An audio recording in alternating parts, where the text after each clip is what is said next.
आकाशवाणी लखनऊ से प्रस्तुत हैं प्रादेशिक समाचार।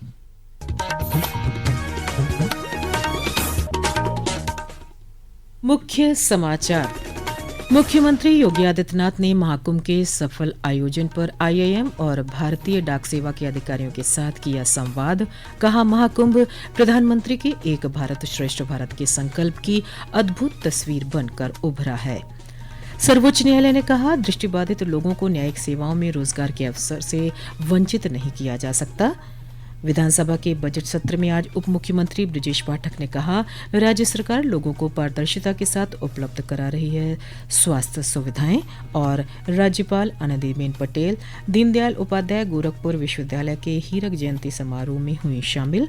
कहा, आज के युवा विकसित भारत के निर्माण में निभाएंगे महत्वपूर्ण भूमिका।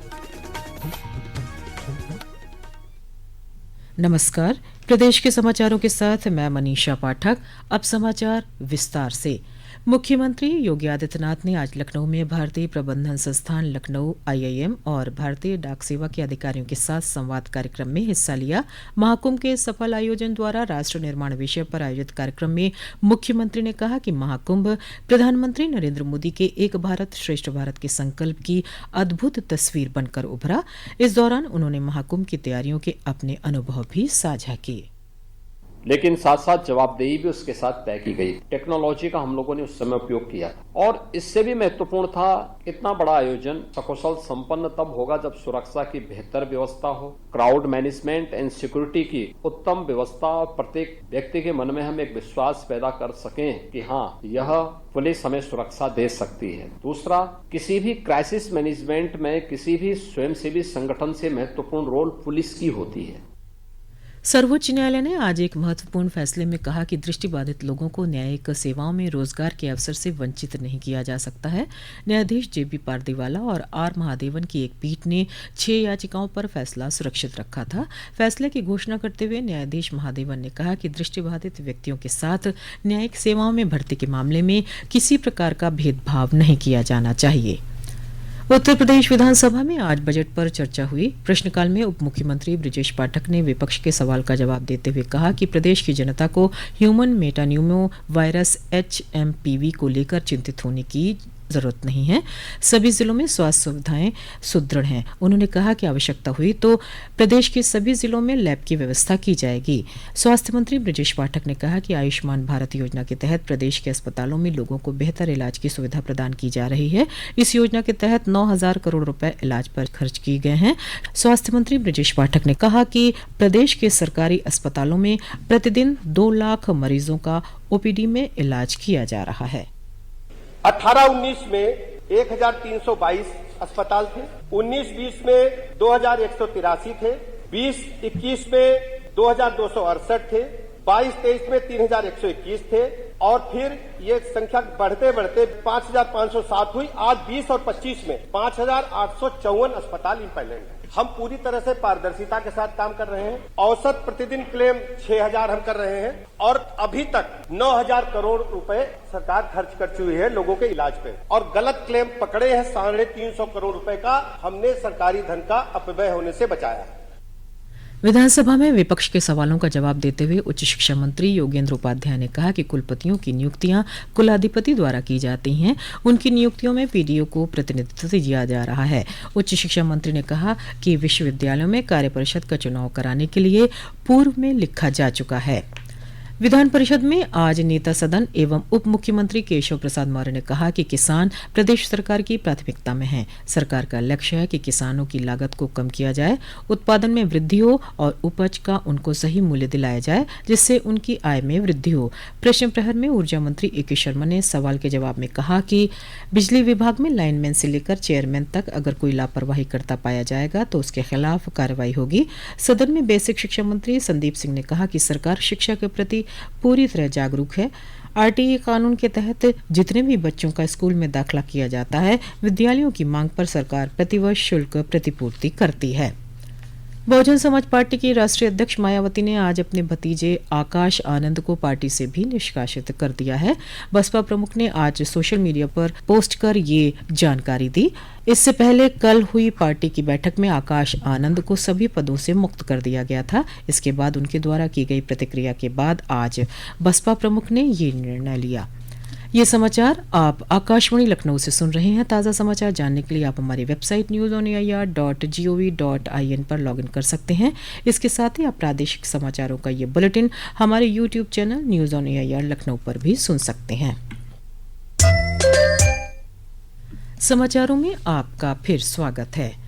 लोकसभा अध्यक्ष ओम बिरला ने आज सपरिवार मथुरा के वृंदावन में ठाकुर बांके बिहारी के दर्शन किए और केसी घाट पर यमुना आरती में शामिल हुए। इस दौरान श्री बिरला ने संतों और स्थानीय लोगों से बातचीत की और क्षेत्र की धार्मिक और सांस्कृतिक महत्ता को समझा। इसके बाद लोकसभा अध्यक्ष ने रुक्मिणी विहार स्थित आश्रम में समय बिताया और संतों से आशीर्वाद लिया। लोकसभा अध्यक्ष ओम बिरला ने मीडिया से बात करते हुए कहा कि भगवान बांके बिहारी से देश की तरक्की और खुशहाली की कामना की है।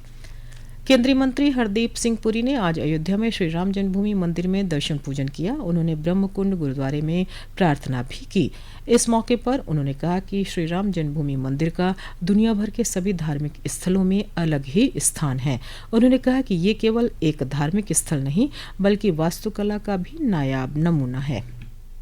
तो मैं तो बधाई देना चाहता हूं माननीय प्रधानमंत्री जी को, यहाँ के मुख्यमंत्री योगी जी को कि उन्होंने रिकॉर्ड टाइम में इसको किया। अभी भी बहुत काम बाकी है और सही माने में ये जो राम मंदिर है ये सिर्फ रिलीजियस नहीं, ये मानता हूं कि सिविल इंजीनियरिंग और आर्किटेक्चरल मार्वल भी है। जब ये पूरा जब समझ आएगी कि इसकी कैसे फाउंडेशंस की गई, कितने तरीके से कहां से पत्थर आया, तो ये बहुत ही एक वन ऑफ ए काइंड। राज्यपाल एवं कुलाधिपति आनंदीबेन पटेल आज दीनदयाल उपाध्याय गोरखपुर विश्वविद्यालय के हीरक जयंती समारोह में शामिल हुई। इस अवसर पर उन्होंने सतत विकास लक्ष्यों को बढ़ावा देने के उद्देश्य से आयोजित साइकिल रैली को हरी झंडी दिखाकर रवाना किया। इस रैली में विश्वविद्यालय के छात्र छात्राओं ने भाग लिया। समारोह को संबोधित करते हुए राज्यपाल ने कहा कि आज के युवा विकसित भारत के निर्माण में महत्वपूर्ण भूमिका निभाएंगे। इस दौरान राज्यपाल ने निःशुल्क सर्वाइकल कैंसर टीकाकरण अभियान का शुभारंभ किया और विभिन्न प्रतियोगिताओं में विजयी प्रतिभागियों को सम्मानित किया। भारत सरकार के खादी और ग्रामोद्योग आयोग ने आज लखनऊ में कारीगरों को मशीनरी और टूल किट वितरित की। कार्यक्रम में आयोग के अध्यक्ष मनोज कुमार ने कहा कि प्रधानमंत्री नरेंद्र मोदी के प्रयास से खादी ब्रांड बन गया है। पूरे देश में हमारा आयोग इसी तरह से हमारे कारीगर साथियों को उनके जीवन में प्रशिक्षण के साथ साथ उनके घर तक टूल पहुंचे, इस बात की व्यवस्था हम लोग कर रहे हैं। 10 साल पहले खादी ग्रामोद्योग आयोग उसकी बिक्री का आंकड़ा 30,000 करोड़ रुपए हुआ करता था और आज 10 साल के बाद 1,56,000 करोड़ रुपए का कारोबार है। ये ब्रांड मोदी है।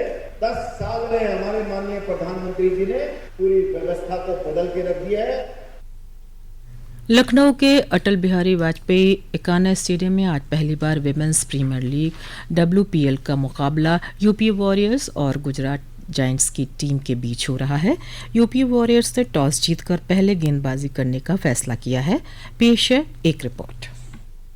उत्तर प्रदेश की टीम यूपी वॉरियर्स अपने घरेलू मैदान पर अच्छा प्रदर्शन करने की उम्मीद के साथ उतरेगी। उसकी कोशिश रहेगी कि वह इस मैच में गुजरात जायंट्स को मात देकर उसके हाथों मिली हार का बदला ले सके और प्लेऑफ में पहुंचने की अपनी उम्मीदों को जिंदा रखे। यूपी वॉरियर्स की ओर से अभी तक कप्तान दीप्ति शर्मा, शीर्ष क्रम की बल्लेबाज किरण और ऑलराउंडर श्वेता शेरावत ने अच्छा प्रदर्शन किया है। इसके अलावा स्पिनर सोफी एक्लेस्टोन ने भी अच्छी प्रतिभा दिखाई है, जिसके चलते टीम ने पिछले मुकाबले में रॉयल चैलेंजर्स बेंगलुरु को 33 रन से शिकस्त देकर अहम जीत हासिल की थी। गुजरात जायंट्स की बात करें तो उसके लिए टूर्नामेंट अभी तक कुछ खास नहीं रहा है। हालांकि टीम ने पिछले मैच में गत चैंपियन रॉयल चैलेंजर्स बेंगलुरु को हराकर प्लेऑफ की उम्मीदें फिर से जीवित की हैं। मुमताज अली, आकाशवाणी समाचार, लखनऊ। अंत में मुख्य समाचार एक बार फिर। मुख्यमंत्री योगी आदित्यनाथ ने महाकुंभ के सफल आयोजन पर IIM और भारतीय डाक सेवा के अधिकारियों के साथ किया संवाद। कहा, महाकुंभ प्रधानमंत्री के एक भारत श्रेष्ठ भारत के संकल्प की अद्भुत तस्वीर बनकर उभरा है।